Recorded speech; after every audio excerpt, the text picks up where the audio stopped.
एक छोटी सी नदी में 3 मछलियाँ रहती थीं।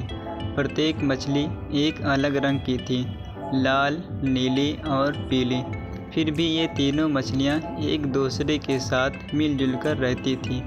एक दिन नीली मछली नदी के पास तैरती रही थी और उसने मछुआरों की बातें सुनी। एक मछुआरा दूसरे से कह रहा था कि इस नदी में मछली पकड़ने का समय आ गया है। नदी की मछलियाँ यहाँ बहुत भोजन के लिए तैरती होंगी।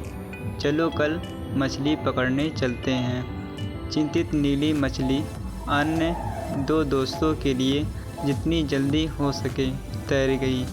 उनके पास पहुंचकर उसने कहा, सुनो सुनो, मैंने अभी अभी मछुआरों को बात करते हुए सुना है। वे कल इस नदी में मछली पकड़ने की योजना बना रहे हैं। हमें कल के लिए नदी की सुरक्षित रूप से तैरना चाहिए। इस बात पर लाल मछली ने कहा, ओह, ये सब ठीक है। वो मुझे पकड़ नहीं पाएंगे क्योंकि मैं उनके लिए बहुत जल्दी हूँ। इसके अलावा हमारे पास वह सब खाना है जो हमें यहाँ चाहिए। लाल मछली की बात सुनकर नीली मछली ने कहा, लेकिन हमें सिर्फ एक दिन के लिए यहाँ से कहीं सुरक्षित जगह पर चले जाना चाहिए। अब नीली मछली की बातें सुनकर पीली मछली ने कहा, मैं नीली मछली से सहमत हूँ। माना कि ये हमारा घर है, लेकिन हमें ज़रूर से सुरक्षित रहने की ज़रूरत है।